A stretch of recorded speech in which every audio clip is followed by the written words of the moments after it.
Well, folks, at this point in time, it seems very, very likely that Kamala Harris will be jumping in the California governor's race.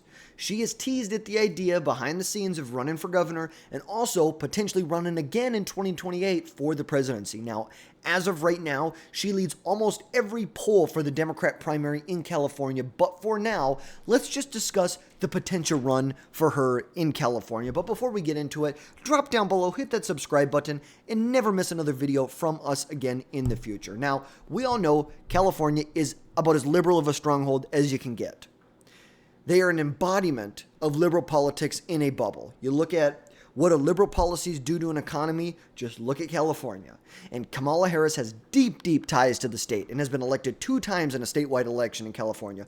Once as the Attorney General and once, of course, as a senator. And then she went on to become VP and then a failed vice presidential candidate. Now, the evidence shows a lean from Kamala Harris, which makes sense, to enter in this race, which would most likely clear the Democrat primary. Not completely, but it would clear it enough. You can see a number of people. The lieutenant governor is going to run if Harris doesn't run. I guess, we only have 1 person in here, 2 people if Harris doesn't run. If Harris doesn't run, running for re-election, endorsed Harris, got it. So the reality is that if Kamala Harris enters this race, this is most likely her race to lose. She was the vice president. She was the presidential nominee in 2024. California Democrats love this. She embodies what California Democrats love. And it's ridiculous because most of America hates it, to be honest with you. But actually, I think this could be a good thing for Republicans. I really do. I think this could be a good thing for Republicans because if she runs in the California Democrat primary, she's going to be forced to run as far to the left on as many issues as possible. Fracking, transgender, trans and the kids, the whole spiel. She's going to have to run as far to the left as possible. And then if she decides to jump in the race in 2028, great, you just handed us like 2 boxes of ammunition to go after you with. It's like, metaphorically, just so YouTube and their algorithm doesn't try and F with me. Metaphorical ammunition, but that could be a good thing if she runs as far to the left, because then we could lambast her, we could label her as what she is, this far left radical California West Coast elitist Democrat, and the policies that she promotes. But the real question is, if she jumps in this race and wins, will she try and run in 2028? Because that's kind of a lot. You're campaigning for a year and a half, and then you basically have to turn around and start campaigning right away. You almost have to jump in the race a couple months after you are inaugurated as California's governor.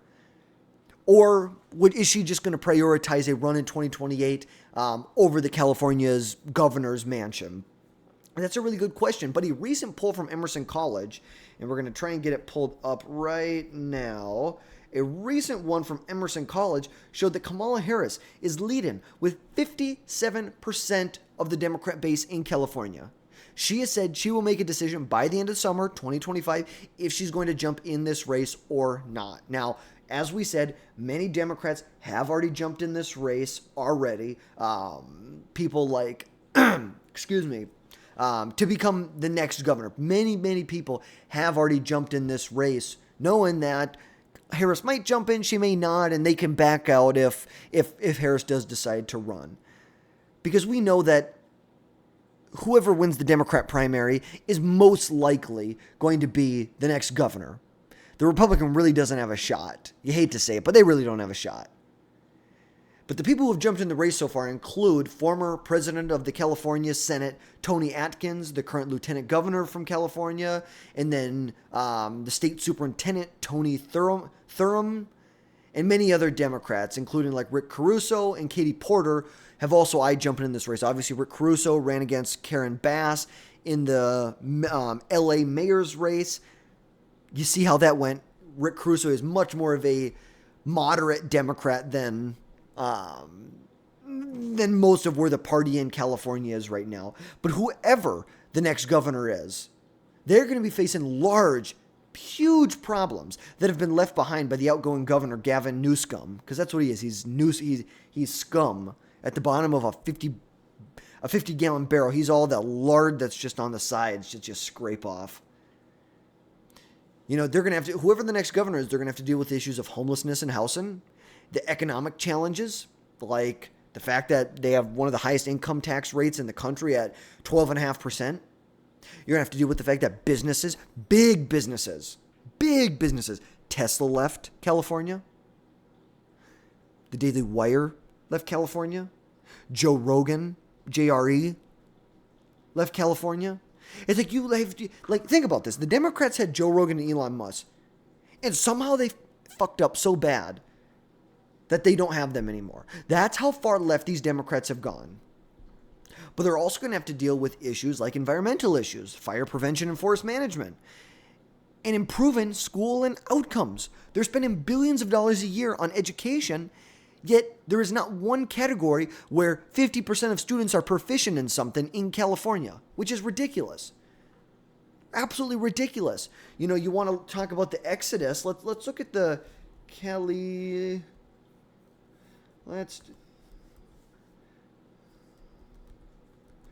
The California exodus. Look at this. They've got some good numbers in here. Net, since 2010, they lost 129, 93,000, 73, 96,000, 79,000, 129,000, 142,000, 137. And this is net. Net in 2023, they lost 268,000 people.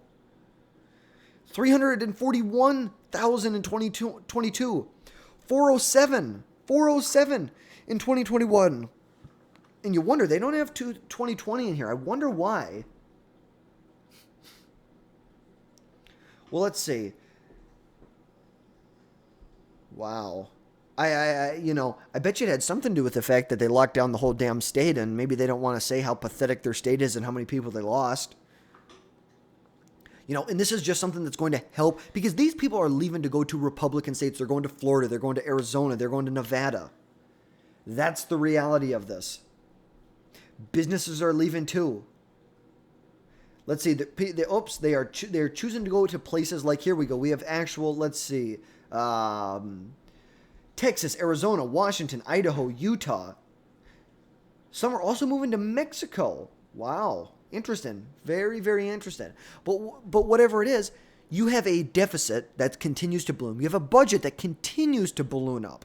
How are they going to pay for this? They can either tax high. You can have a higher tax rate for the same people that are in California, or you need to find a way to bring more people to the state. You need to find a way to bring more businesses to the state. But I'm a business owner. I don't know. I would never move my state. I'm looking to move my business out of the state of Minnesota. I would never move to California with my business. Then you look at environmental issues, fire prevention and forest management. They need to clean the forest floors. You cannot have piles and piles of feet of debris on the forest floors. Gavin Newsom said he was going to clean up millions of acres of this. Who knows if he's even got anywhere close to that? Probably not, because he's a shit governor. He's one of the most pathetic governors on the planet. It's just insane. But whoever jumps in this race, the reality is they're going to have a lot of challenges to face. And the issue is if Kamala Harris jumps in this race and she wins, I don't think she'll be able to handle these issues. She's only going to make the state worse. Especially if she, like just period, because of her policies, she's going to make it worse. But then her policies, plus if she's eyeing a run for president and campaigning and spending most of her time not focusing on the state that needs a lot of help and focusing her time on campaigning, appealing to donors. She needs to. We need a governor in California who's going to spend time focusing on the actual issues in California, getting the cost of living under control, getting the fact that so many people are leaving the state. Because wait until the census comes around in 2030.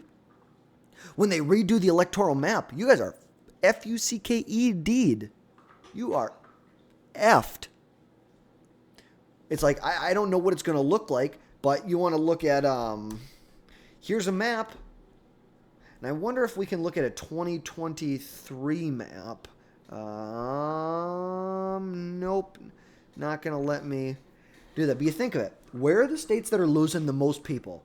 California, New York, Illinois. Okay. These are the big Democrat strongholds. 54 electoral votes, 19 electoral votes, 28. Even if they just lose a couple electoral votes out of here. Because look at this. This is where the map is right now. Let's see. And I think they're going to win number 2. And then, okay, and the Republicans will win that. The Democrats.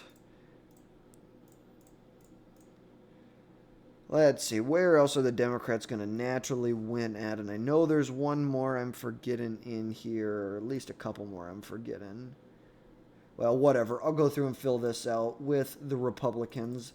That's most likely what we're looking at here. Oh, Minnesota. How could I forget about the libtard state of Minnesota? Almost impossible to do that, but somehow I did that.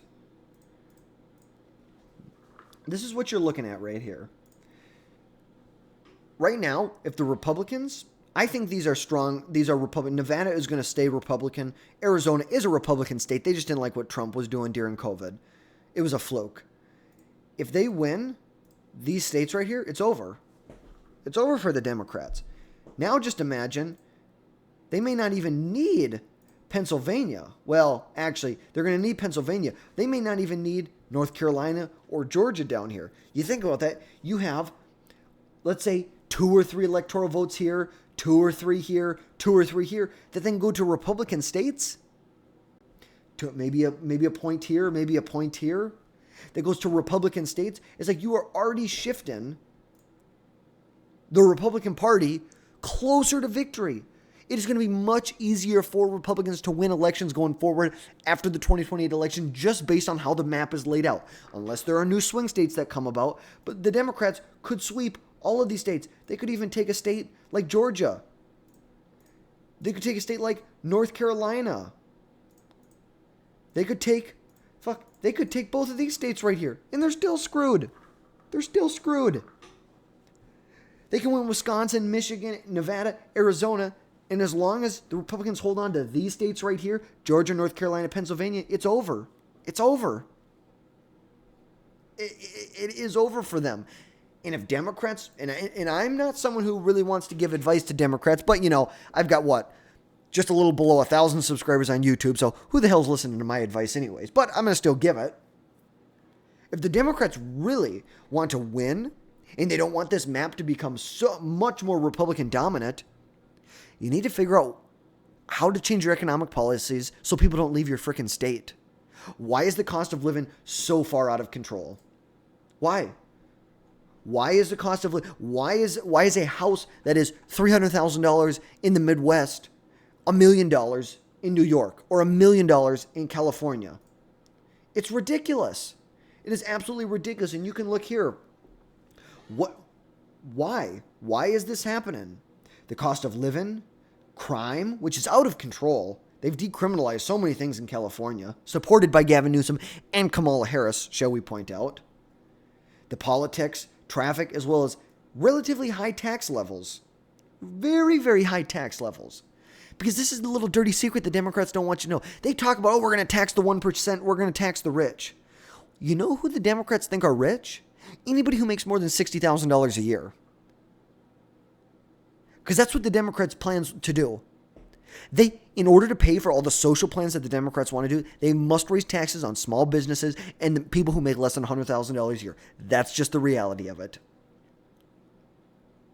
And jumping back to it, for Kamala Harris, who is the worst vice president in American history, bar none, I'm not going to imagine that she's going to do any better for California or America if she decided to run for president again in 2028. She did a shit job as vice president. She did a shit job as the attorney general of California. She did a shit job as a senator from California. We have no evidence to believe that she would do anything different or anything better for America if she decides to run for president or if she decides to run for the governor of California. So that is going to wrap things up for today. Let me know, what are your thoughts down below of Kamala Harris gearing up to run for the California governor? Do you think, my question for all of you down in the comments, if Kamala Harris runs for governor in 26, do you think that helps or hurts her if she decides to run in 2028? Let me know down below. Smash that like button. Hit that subscribe button so you never miss another video from us again in the future. And we will catch you next time, folks.